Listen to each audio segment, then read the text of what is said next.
Yeah, Chef Podcast. Episode 11. Yes, yeah. Y'all already know. Look like hey, I know y'all see some different things going on. Y'all see some different things going on. We told y'all we were coming. You know what I'm saying? We were coming, and we gonna do some different stuff. Just be ready for it. Just be ready. That's all I gotta say, cause we really about to bring that fire, for real. I know y'all like the new banner. You know what I'm saying? We had to do it like that. We had to do it like that. So, what's going on in your world, brother?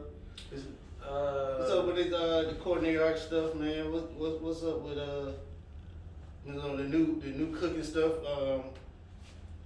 Yeah, man. So I'm not going. I got some things working on as well, and I'm about to. Oh yeah, we ain't said nothing about that. Nah. We ain't said nothing about that. Right Hey, now, but he about to bring that fire though. Right he now, about to bring that fire, man. He about to bring that fire. Right now, I'm gonna just keep it on the low for right now, and then when it's unveiled, you guys will be in for a big surprise. So definitely pay attention to that, and also reaching out. I've been reaching out to a lot of different chefs, man, and really getting a lot of positive feedback for our podcast, man. And they really like what we're talking about, and they also been encouraging us to actually keep putting out content, man, because a lot of the stuff that we're discussing are from our own experiences. Yeah. But some of them may have had similar experiences, and the feedback I'm getting, man, is 100%. I don't know none of these chefs that I've contacted. I don't know them from anywhere. So you just up and just calling them, or you just looking on Instagram and Facebook and just basically calling chefs that just doing my research and just looking at their dishes, their meals, and just showing them support starting out, because it's all about respect. It's true, man. It's true. So I'm showing that I'm just being respectful of their craft, and them being respectful of my craft, and that's the one thing that goes the furthest. Yep. Is respect. That's true. So I definitely want to talk about respect. Yeah. Today. Let's touch on that respect. Let's touch on the respect in an industrial kitchen. Let's touch on respect when you're working with other chefs or other cooks. You know what I'm saying? In the dishwasher, in the waiting staff. Yeah. And you know what I'm saying, your supervisors respecting you. First of all as a person. Right. Second of all, as you know what I'm saying, making money for the company. You know what I'm saying? Or the restaurant. Yeah. Exactly. People don't. They don't. I'm gonna start off the management first. Okay. Because that's where what I'm saying, their respect level is. They tend to not do that as much. Some do, some don't. Right. And like we've talked about this before, that some of those supervisors, some of those managers are in positions that they shouldn't be in. Yeah. They shouldn't have a management position, or they shouldn't be a supervisor, because they really can't handle that. They just got that because they've been at the business a long time. You see what I'm saying? Yeah. Now in the culinary arts industry, a lot of times, it depends on if you're at a restaurant or whatever, a lot of times you don't move up like that. It takes a long time. It takes a very, very long time to move up like that. Like the owner got to move you up, because ain't no supervisor gonna be like, well, he doing good, this, that, and other. We need to move him up to this, that, and other. No, they gonna give you a raise, but they not about to move you up into no another position. Yeah. You know what I mean? And then they gonna give you a raise. Then they gonna put more responsibility on you. Exactly. Like if some new people come in, you might be having to be the one that train them, because you done been there so long. Exactly. But you don't have a position to be training, new staff. And it happens in industrial kitchens all the time, and it happens in restaurants, all the time. Yeah. That's why the turnover rate is so high. And people want to understand, like, hey man, dude was just here the other day. Well, he ain't here no more. Yeah, and a lot. And y'all keep getting new people. This, that, and other. And the thing is, like, with them having to understand that, you know, why the ratio is so high, because you have to understand that the fact of the matter is, a lot of the places that the people work at, Yeah. that when they go into these places, they looking at the situation as they're trying to go to an opportunity to where they think that it might help them, you know, move up off of their experience. And oftentimes, off of your experience, sometimes you don't even move up just how much experience you have, and which is the crazy part about it, because it's like you got a long resume. Yeah, it's and true. you built it up. That's true. That's true. And the thing about it, when you build your resume, you don't build it up to go backwards. Yeah, exactly. Nobody does. Yeah, that's the thing. And then it was crazy because, you know, of course we know where we stay at. You know what I'm saying? The state that we live in. Yeah. A lot of kitchens and places, they're not gonna pay you exactly what you look for. Exactly. In Atlanta, Georgia, or in the state of Georgia, you're not gonna get paid the amount that you want to get paid if you're working in the culinary art industry. No. This state, no one in this state also does not have Michelin star. a Michelin star. Yeah. Y'all may or may not know what that is. Yeah. But shine some light on that, homie. All right. Well, from my knowledge of it, man, that's actually an international thing, which only few states have it. As far as my knowledge, LA, Chicago, and I believe in New York and a few other places. But here in Atlanta does not own not one Michelin star, and that is not one. In all the restaurants that we have, we don't have not one. Yeah. And you can eat something different here every day. Yeah, and that's true. And that is actually like the top of the top service from top to bottom, which is it speaks a lot of volume because that's actually international press. For your business. Exactly. Yep. You don't.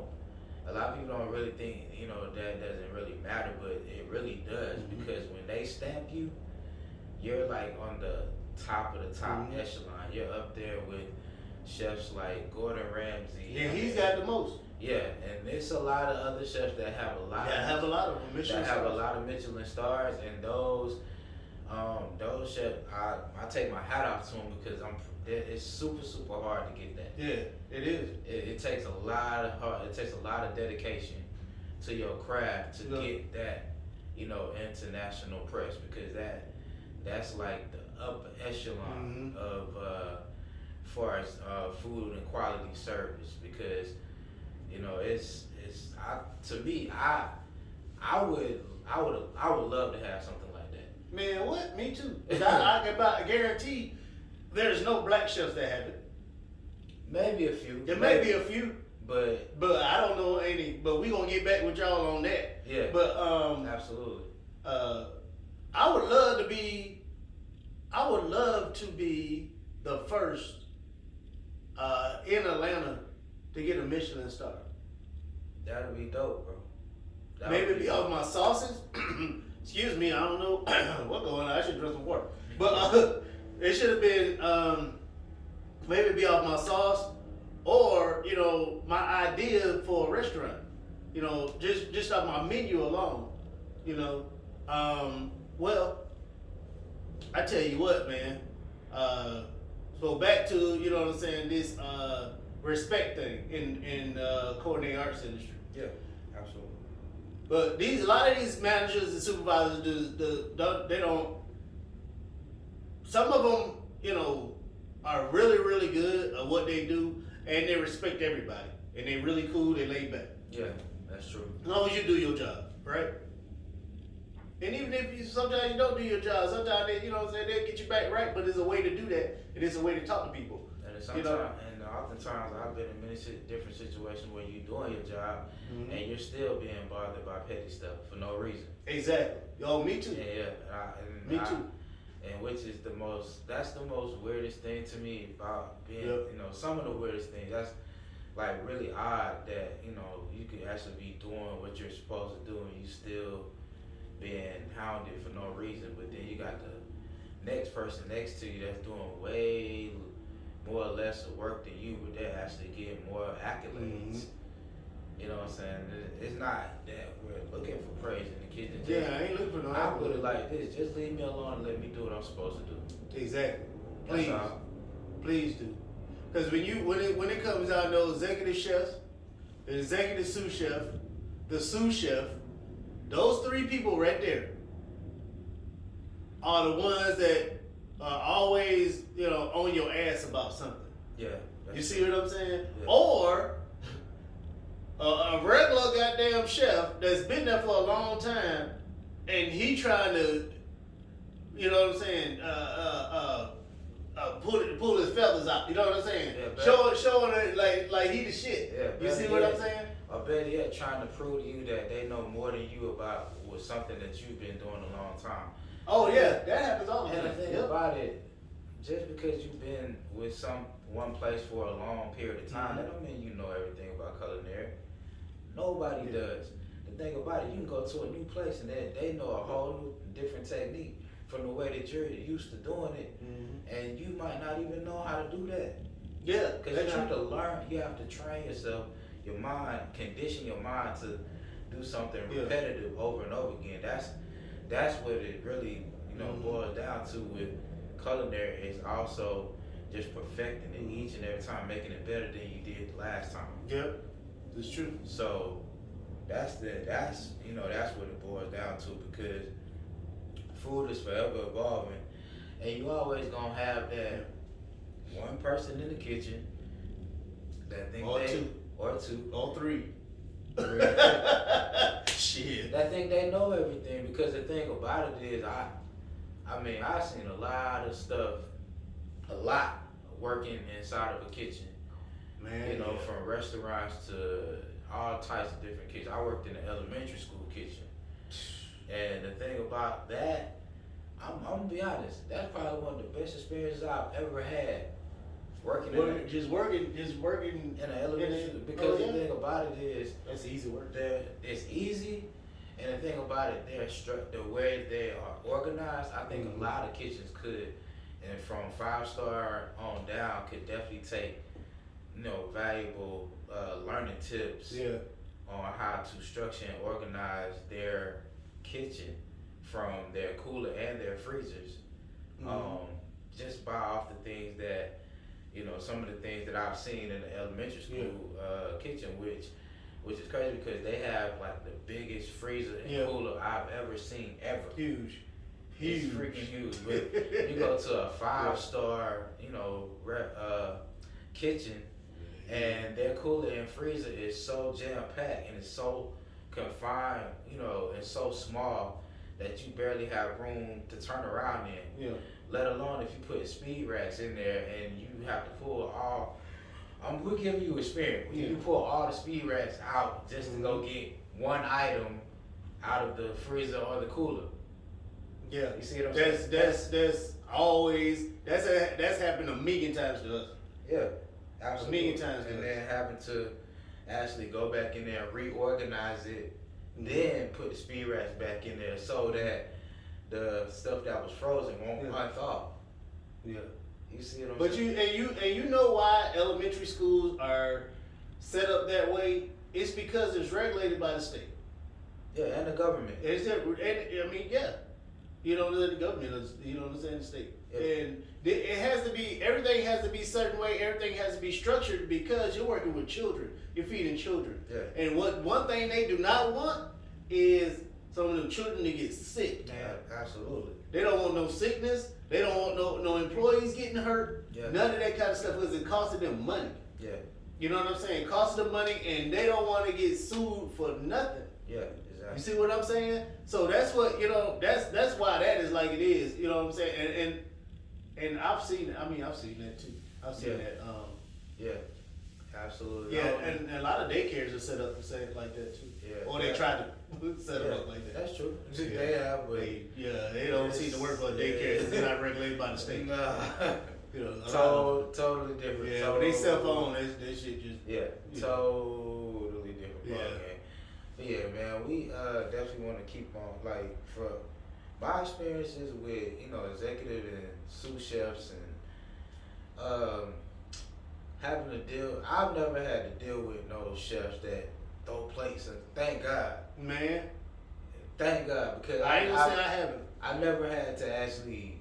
I seen those chefs get mad or, get attitudes. Hey, I got a hell of a story for that though. I ain't mean to cut y'all. Go ahead. But, Go ahead. I got a hell of a story, boy. Ooh. They get, catch attitudes or, possibly throw a pot or pan or two. I seen, them may get angry about something, about a miscommunication, but other than that, I never had to experience nothing like that. And I'm kind of glad thank God I've never had to. Mm-hmm. So, I guess, executive chef or sous chef I ran across, they've been pretty cool. Yeah. So, I had some of them, man, but, man, look. So, I've been in this industry, and I've told y'all, I've been in this industry for 25 years. This year gonna be 26 years. Congratulations, man. For sure, bro. For sure. Congratulations. I took a break for like, maybe I should subtract the 4 or 5 years that I took a break from when I was in law enforcement. It's all good. I took a break for 4 or 5 years, then I got right back into it.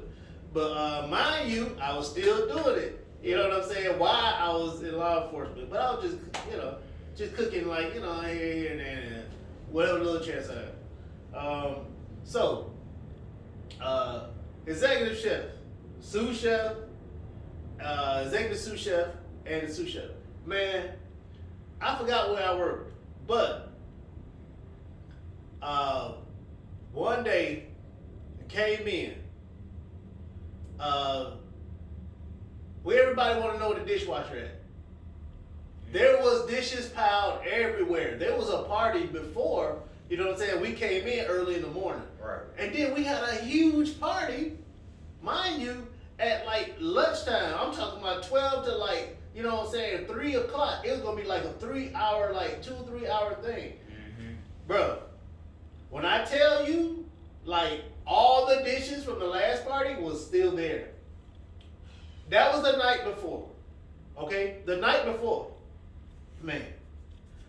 So the executive chef is calling the sous chef. The executive sous chef is calling, for the dishwasher. Mind you, the dishwasher is just like I've said y'all before. Dishwasher is that's the most important person in the kitchen. Absolutely. Because if you don't have your shit clean, you can't goddamn cook nothing. Exactly. You see what I'm saying? Exactly. Now, mind you, the executive sous chef and the goddamn executive chef is calling to get a dishwasher there. Mm-hmm.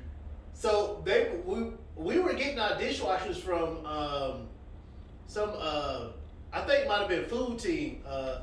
It used to be Food Team here in Atlanta. We was getting our dishwashers. Yeah. Dishwasher never showed up, bro. They couldn't get no dishwashers there. Even if they contacted the dishwasher not gonna get there in time to just start doing nothing. So what you guys had to do? But I tell you, the dishes and stuff this is the table. Like you got a table probably like it's like the whole dishwashing area. Yeah. Bro, when I tell you shit was on the floor, shit was on top of the damn dishwashing area. Yeah. I'm talking about almost all the pots.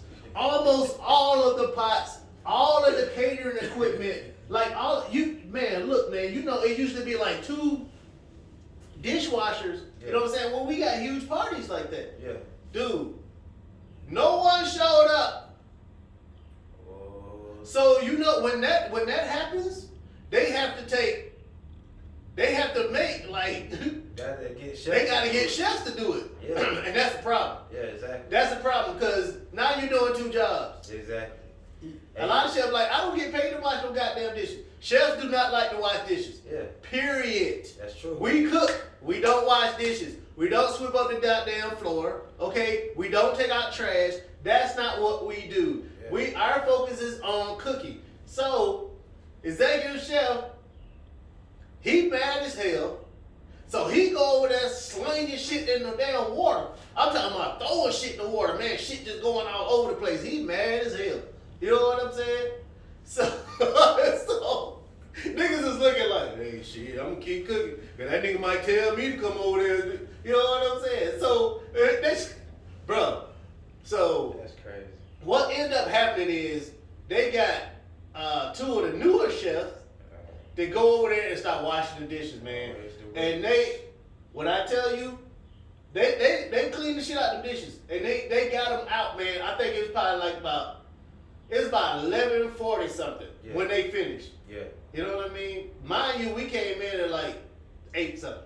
Always the rooks. It's always yeah, and that'd be the first thing they do, man. They'll go get they get the ones that they just hired. Yep. And they'll throw their ass over there.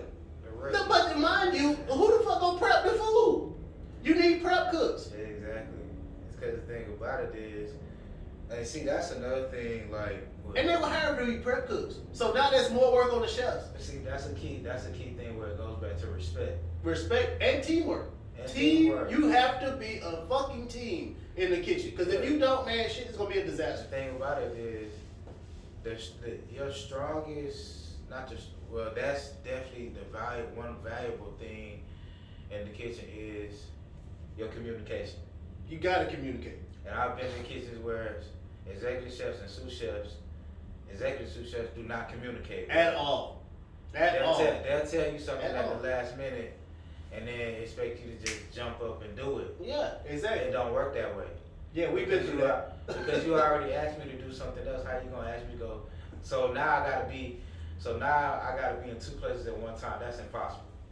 And that's crazy. When I haven't even started what you asked me the first thing to do. Mm-hmm. Now you're trying to tell me to go do something else right now, then come back to this, but then you want me to hurry up and finish this, something that you already told me to do in the first place. But you should have just let me start that in the first place. Exactly, in the first place. But y'all should have damn talked. You know what I'm saying? Well, I told Gray to do this, this, that, and the other. But they ain't talking. They just giving orders. Exactly. See, and the thing about it, anybody can tell somebody what to do, but everybody can't lead. Exactly. And that's the difference. It's a difference between leading and telling somebody what the fuck to do. Anybody can tell somebody what to do. It ain't hard. You know what I'm saying? Anybody can do that. Exactly. That's not being a leader, and that doesn't show quality leadership. Yep.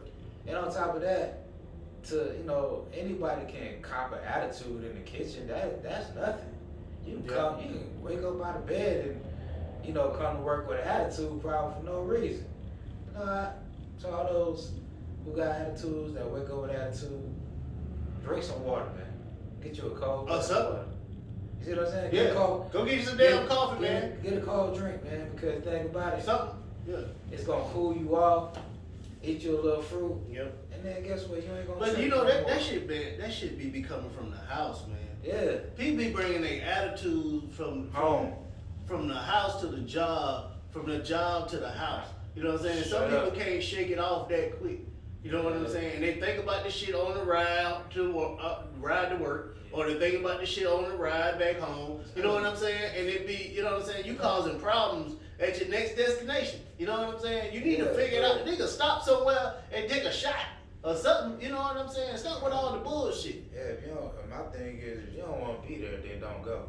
That's what I'm saying. And that's where that turnover rate come in, because a lot of people get tired of that shit, and then they like, you know what, fuck this shit. I'm not getting paid enough money. That's one of the main things. Yeah. I'm not getting paid enough money for this crazy. You ain't getting paid nothing to get talked to or treated in the kind of way. Yep. When you come in there just to do what you're supposed to do. Yeah, that's true, man. And the crazy part about it, you know what you're supposed to do. But see, I think that just from off of experience, from what, especially, being on the line, because I seen the executive chef call out the tickets and be like, come on, let's go, let's get this out, blah, blah, the boot, right? But my thing is, rush it. And I'm saying from our experience, from just working in the kitchen, banquet on down, and line cook. Yep. Rush it, right? Yeah.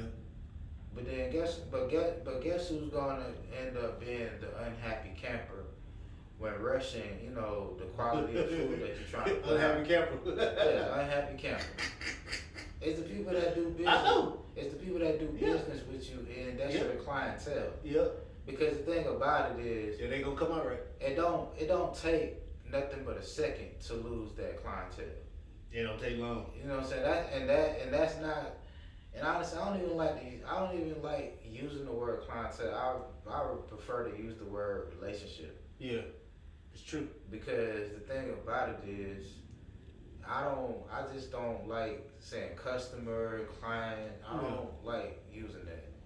You lose that relationship with that person, man. They're not coming back spending more money with you. Exactly. And the thing about it is that, that's a key thing in culinary is support.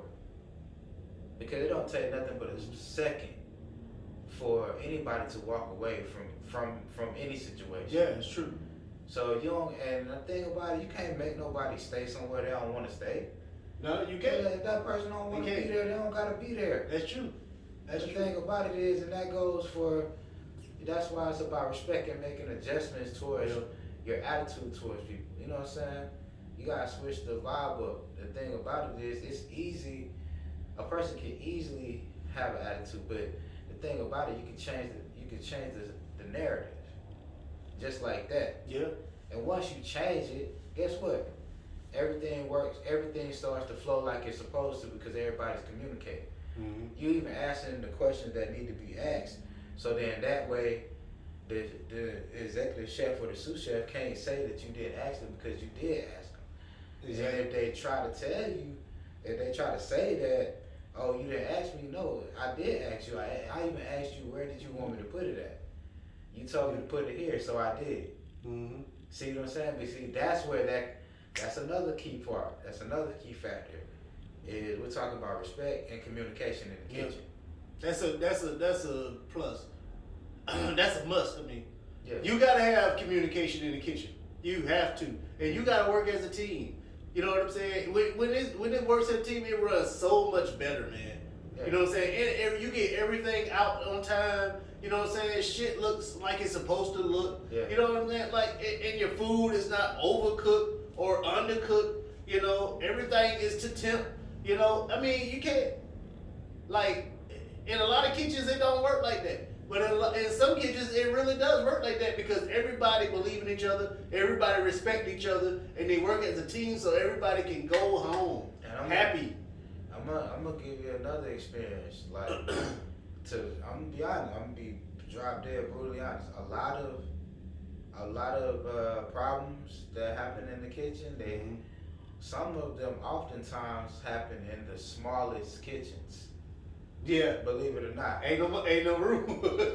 you rubbing elbows too close to it. And I'm only saying that is because if I'm there 6-7 days a week, that's literally like I'll see that person every single day. Yeah. So it's like you're gonna have that. Like, man, I'm about tired of looking at you. I need a break from this place. So, but and all that just to say this, but that's true to me. Mm-hmm. And I'm only saying that from experience because I've even seen that with my own two eyes, like a lot of those problems coming from, the smaller kitchen because it's like nobody want to be there all day.